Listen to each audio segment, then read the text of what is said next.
my guess is that you can prove that actors in movies and films know and have to know that what they're doing is silly or weird or strange or dramatic or whatever it is, or funny, and whatever interview funny, whatever, thing you see happening about them or to them in various capacities as a professional actor and whatnot, that they have to know that the main purpose of what they're doing, or they wouldn't really bother doing a lot of things, and not for any amount of money, really, is to hypnotize the audience and to reinforce certain profoundly persuasive effects upon the brains of their viewers and their followers. And I think it could be proven that most of the actors involved that we're watching have to know this. Because I think, they are rich, and how many millions of dollars do you even need or want to act in a series of extremely stupid films? Or to go to interviews where you just rehearse your favorite days from Friends, or someone surprises you with the Friends theme song. It's like, oh, and it's all like fun, and oh, because we love you so much. They're paid. Everything is prepped. And it's not just for entertainment. It's not just to get a laugh out of it. It's not because they just so love being in front of a camera all the time. These are, if you put together how sophisticated their skills really are, to the fact that they wouldn't really do anything if you were that sophisticated and talented, unless it had a profound effect, unless it was part of something great. These people are so good at what they do. They have to be part of something greater than just entertaining you.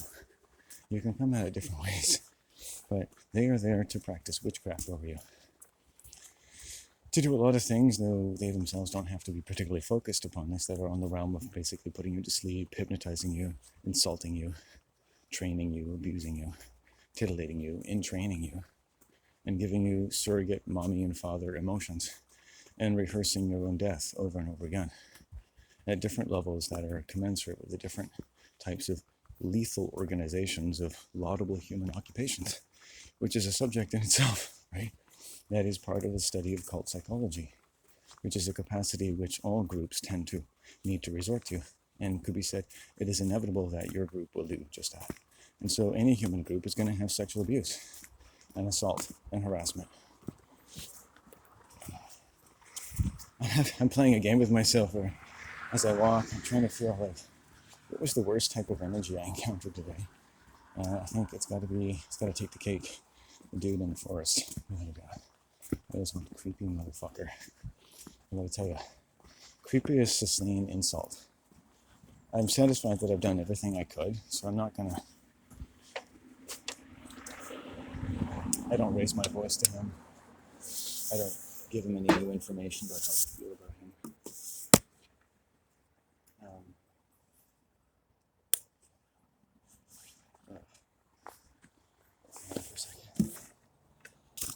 I don't give him new information about how I feel about him. I don't make any declarations. I just sort of keep my opinions to myself. And the number of people that I do that for every year is growing. I know that, if the weather gets nicer, I'm going to think about walking somewhere else. It just kind of ruins your day a little bit. At some point you have to make a decision, like, is it really worth seeing this person? And how often you're going to see them. So today, something was different. So that's good. What was different is that I started my day later because I had to wait for the marijuana place to open, which was I started the day about 2 hours later than I normally would. So, maybe it's a good thing I experienced today. Because tomorrow, at a different time, I can be sure never to see any of these people. So that's good. And we'll start the day fresh. Now, tomorrow, I'm not going to really go anywhere because I'm sitting the dog for 3 or 4 hours, so that'll be okay. There is another factor. I find it's quite good for me to assume there's always a factor when my mom and my sister are planning to get together. I think that is definitely a suspect in why my testicles feel a little weird today. I think my sister is literally as close to a castrating woman as you could ever meet. And I'm not married to her. She's not my girlfriend. I was born in the same family as her. And because of that, she gets to basically sexually harass me whenever she wants. And my mom is basically under her control. She's one of those very compulsive type A personalities.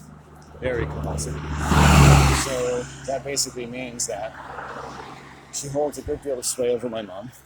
And my mom has to basically placate her by trying to be a worthy receptacle for my sister's machine gun fire of persuasive insults basically to me in the name of my mother's private survival interests.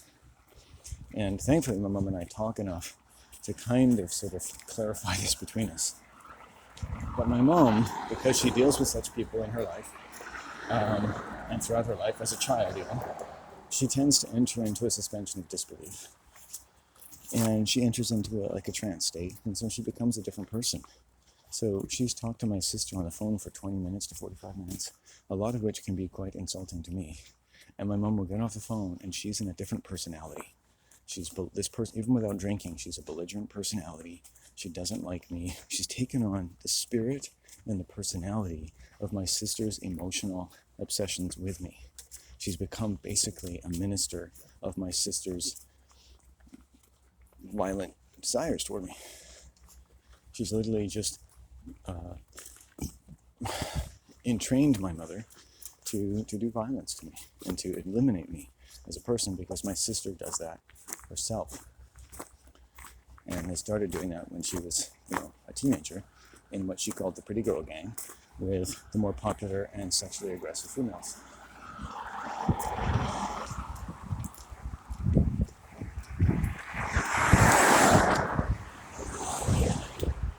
So, as their meeting shifts to tomorrow, I'm very interested in why my balls are a little tingly. It doesn't feel good. It's not right.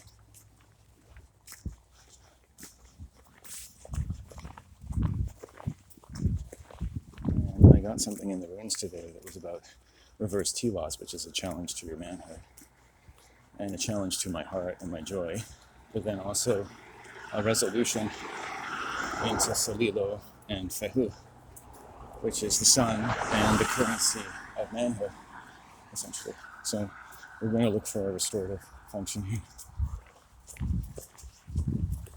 And also the runes were kind of saying that what I'm experiencing as a pain has a restorative capacity. So in our suffering, there can be seen a restorative function.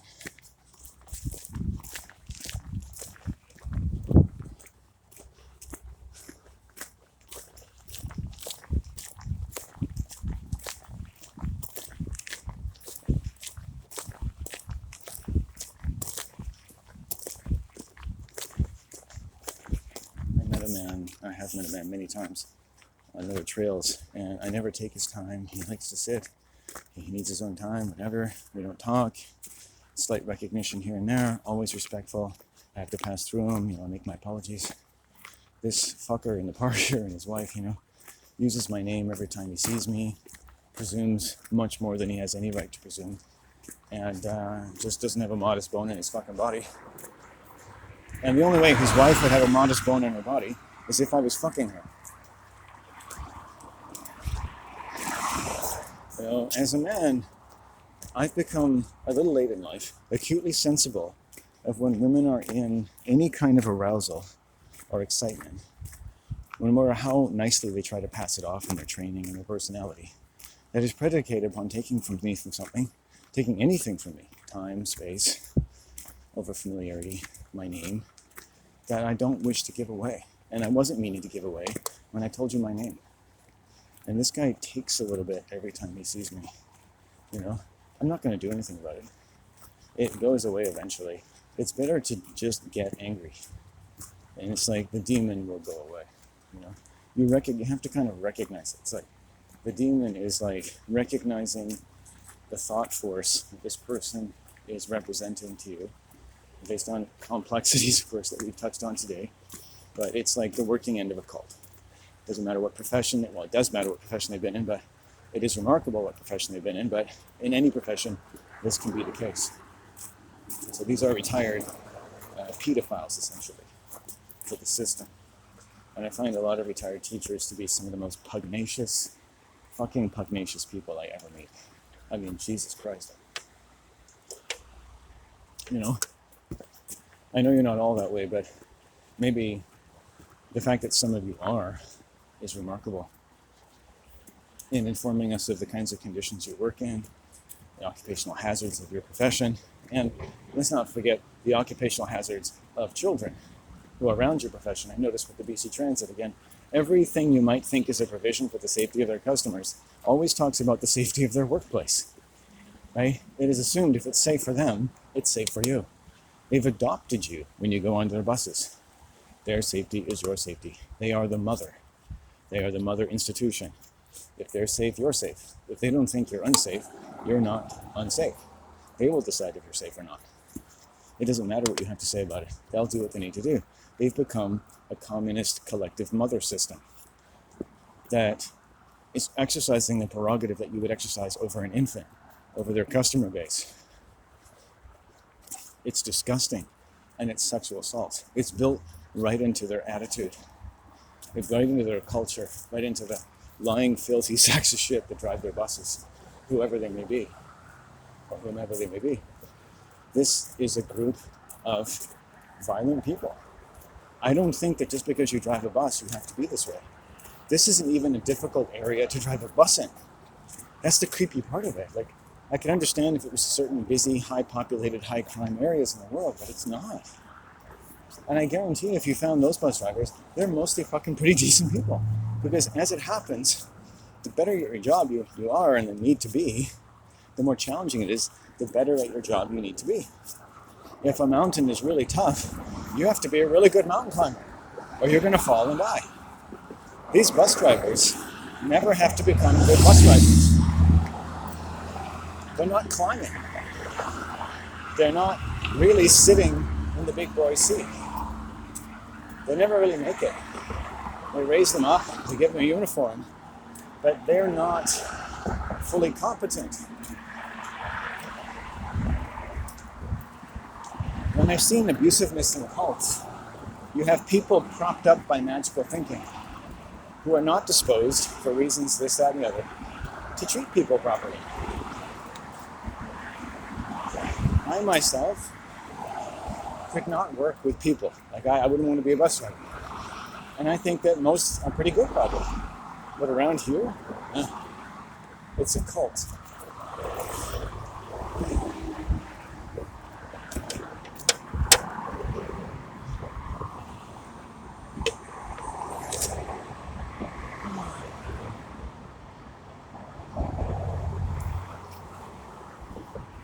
It's no better than a cult. It freezes your blood.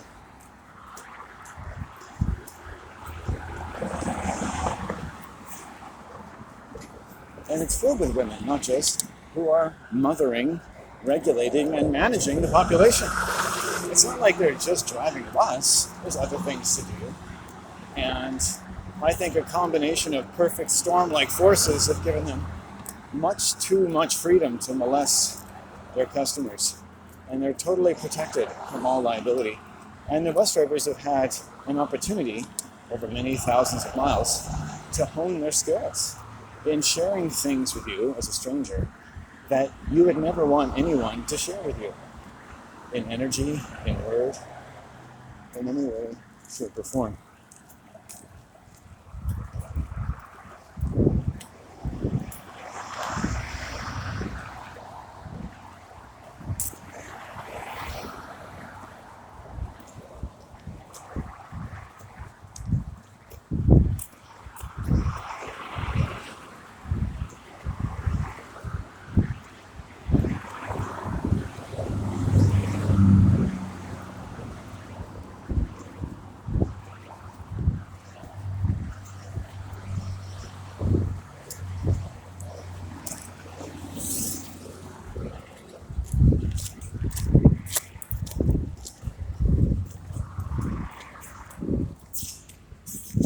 Yeah, so a lot of exegesis, some of it touching on the police and the RCMP, study with my blog today. I will have a lot more to say as years go by. I'd rather make a little more distance in time between me and this town, but I still feel a lot of shock and dread about even speaking out about what I've seen and heard, and what's happened in my own family, and what people have told me about what happens in their family when our family is an arson and penal. And trying to understand, along with the fear and bitterness that may come with this, because it, if nothing else, destroys your expectations of society, that if nothing else you were delivered of, or you were possessed of when you were a child, and all the types of trust that children put into the world around them, fireman and police officer, and they're all, doctor, they're all kind of put in the same category, people you should trust. But of all those people, fireman, doctor, lawyer, judge, priest, one of the people that you should trust at least is a police officer. They don't belong in that group. They do not belong in that group at all. It's a completely different animal. Right? All those other people, aside from a good judge, are directly for your benefit when you truly need them. You're probably not going to see a paramedic unless you really need one. Don't oversimplify the value of that, the luxury of that. But you're more likely to see a police officer when you don't need one. And if you think you do, you don't. Because they're not there to help you, ever. And more people around the world are kind of learning this, right? There's a certain learning curve to it. Most people have more things to do. At their time, they have better things to do than be a police officer, thankfully. But no matter where you go in the world, from security to police, you're encountering people that, certainly capable when you think about certain things, of being helpful and deterring crime and making sure the right person is escorted away safely and so forth. This is not really nearly mostly ever the case. And it can't be. And just like actors cannot be insensible about the purpose of what they're doing and the sophistication of what they're doing, which is carefully hid from you and presented to you at the same time, okay? Because you don't really know, among the things you don't know, how sophisticated acting and theater really is, no matter how stupid it seems to you, right? You're just glad that it does what it does to your brain. Okay, of course you can look more critically and stuff, and you're free to do so, but a lot of us don't do that as much as we could. And in the same way that actors cannot be insensible of that this sophistication, as much as they have the sophistication, that they are too stupid to know what this is really about. So there's a different dimension of their profession. It's a withholding, a conceit. Right? I'm sure they put this differently in their superculture, in their minds. But you're not going to see your high school friend grow up to be a celebrity. They make you think that happens, but you're not going to see that. And if you do, they probably never were who you thought they were. There's a lot of celebrities who go to high schools and stuff, and they're connected to things you never know. Right? Police. Right? It's like soldiers. If you really get them to be honest, you'll see that most of them are alcoholics. Right? And it is a difficult job. And most of the difficulty is the job itself, more so than anything else. But they're the last persons to figure that out. And along the way, police are people in general, but also specific, who have been led, as so many millions of people have led, to believe certain things and to lower certain inhibitions and to take on themselves a professional capacity, which usually involves wearing a costume and lowering your inhibitions and extending into the world the theater of the economic system. There's no getting away from it.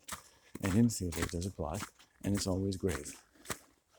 So the purpose or the plot of what they're doing, seen by its effect, is never nearly, in its majority case, beneficial to human beings.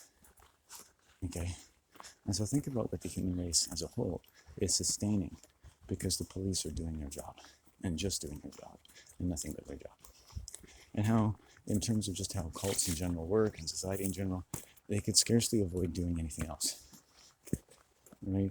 And it's like, it's anyone's guess, what makes a police officer's life better or worse, given the area in which they serve and their culture, right? Often connected to military culture, right? So they really end up meting out to unsuspecting people and magnifying things that are meted out by others who have nothing more, share an extraordinary capacity to lie that's commensurate with the professional liars which they have come to be.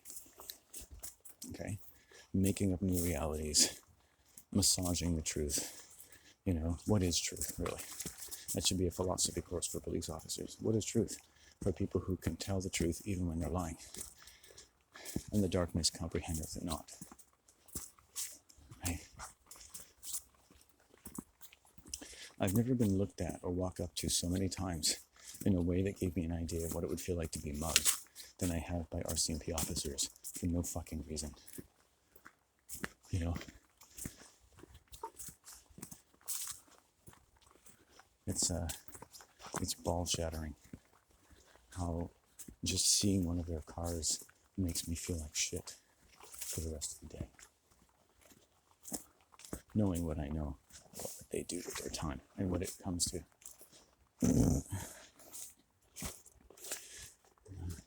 Taxing the poor, for instance. You listen to them. You listen to the way they even talk about homeless people as, quote, night crawlers. Because a lot of homeless people do a lot of things at night because it's not a good time for them to sleep. Pretty obvious point. And how they could spend a good deal of their time just stalking these people and even heightening their safety concerns rather than ever lessening them. Never taking them for a cup of coffee, never, you know, just dumping them off like human capital. And you think, well, who wouldn't have a bit of a built-up of a defense mechanism if you were dealing with the difficult areas of human life? But to an RCMP officer, the homeless people is a problem more than those people have a problem. And that's where you cross over into the level of group pathology. And that's where you're going to see room for the lowering of sexual inhibitions with the people and any of the people that you claim to help and to serve. Then all that lying, all that magical thinking, all those lowered inhibitions for all those wonderful reasons don't add up to too much that's very good for the people who are staring down the end of your policing.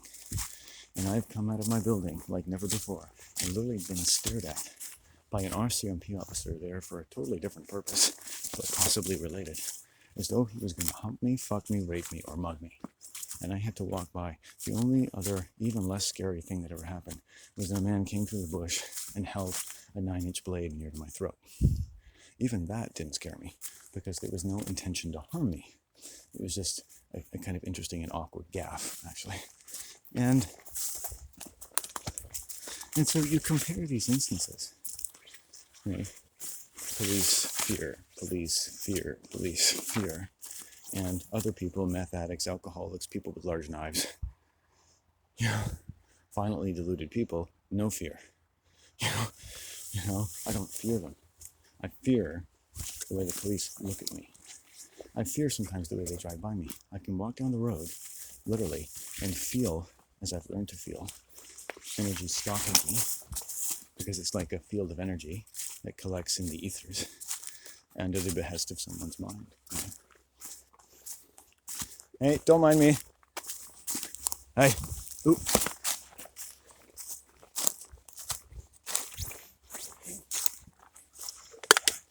And it's just coursing through the air behind me. And I could look around.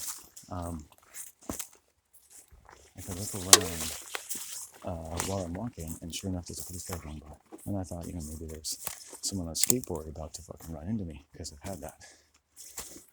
And they just wander on by like it's nothing.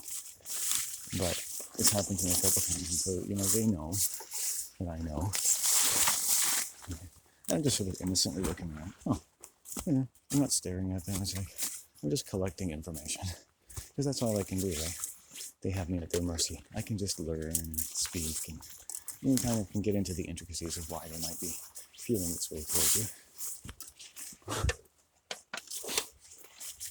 One of their wives sexually harassed me out here one day, and I set her straight.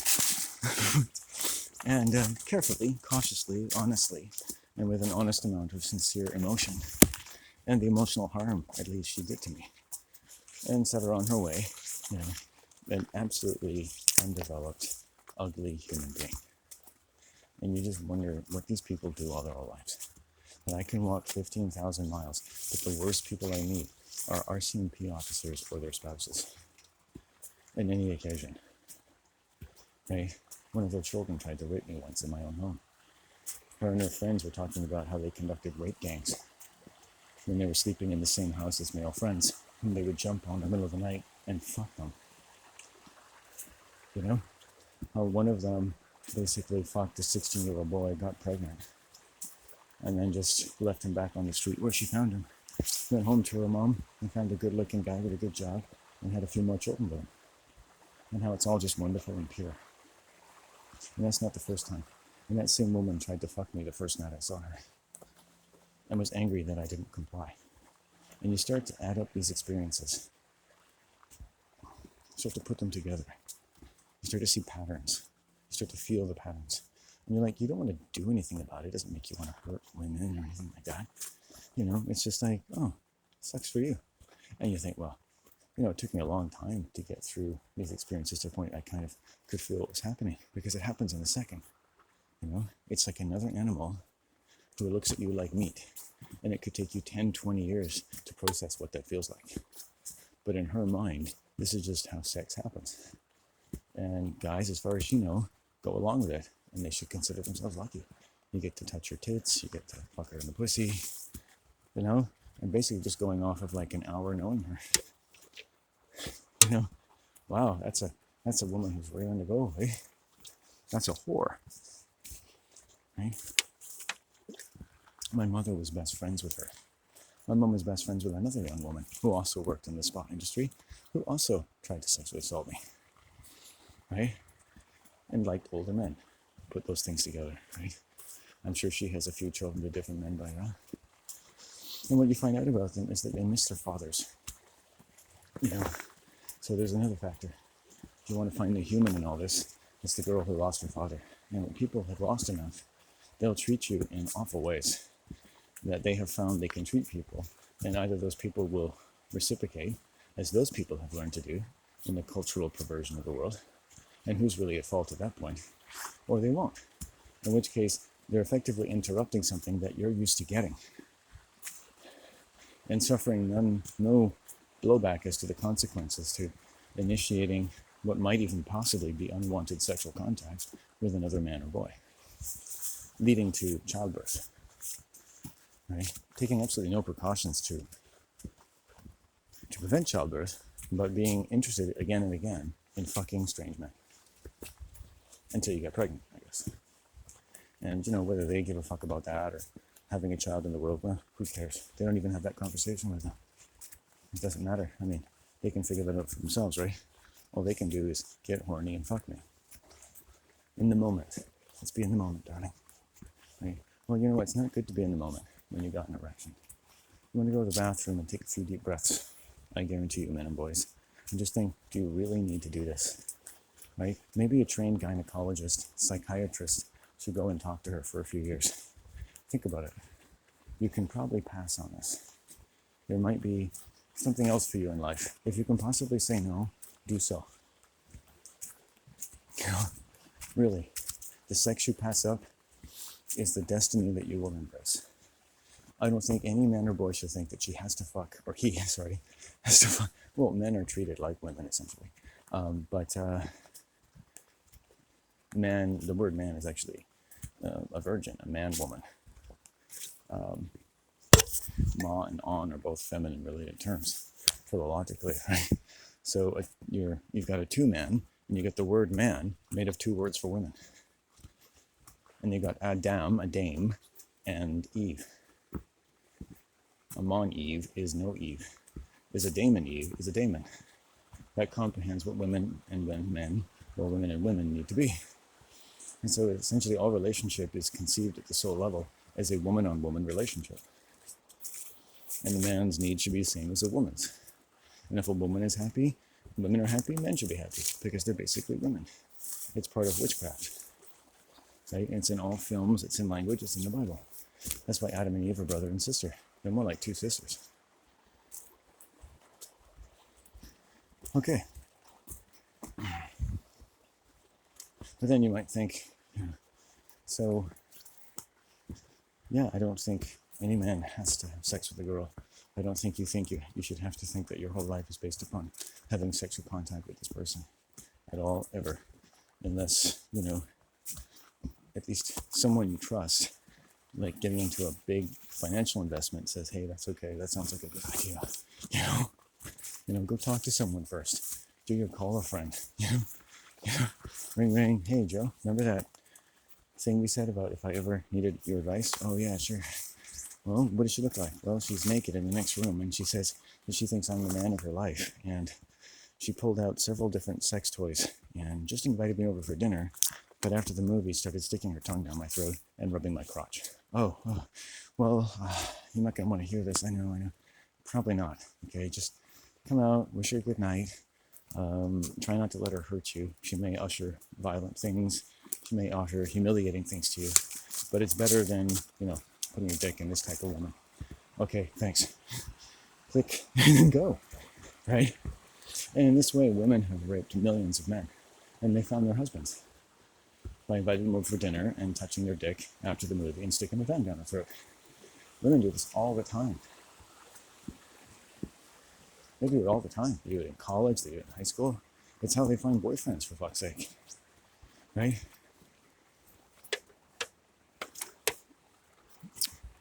A lot of times there's no guarantee you're going to be her boyfriend. You're just going to be one of her fuck friends. And she can pick among many which one's going to be the father of which of her children. Maybe the one who has the most money, and she's going to want to fuck around. It happens more often than you think. Because she likes sex. She's learned to like sex with strange people. Why should that stop just because she's married? She doesn't mind having the neighbor children over because little Joey is a very cute little boy. She could just eat him. And a percentage of these mothers in this area will one day find Joey and just find a way to sit on his dick and dry hump him. After all, that's just a young male fantasy, isn't it? And some of the young girls, even as they get to 12 and 13, are going to lure their father's strange friends into her room and invite them to fuck her in every hole possible and come 12 times in her mouth as necessary because they just get a kick out of it. And you can interview these women in their 30s who still love being that kind of person. And I don't think that's right. I don't think it's right for the guy to go along with it. But it happens. These Lolita complexes, where they mistake the grief of the loss of their father with the euphoria attained by attaining to an aggressive pursuit of their own sexual interests, and luring and soliciting older men to help them do that, and finding, of course, a lot of men who are more than happy to do so, right? Which I don't agree with either. And a lot of this is just from this region.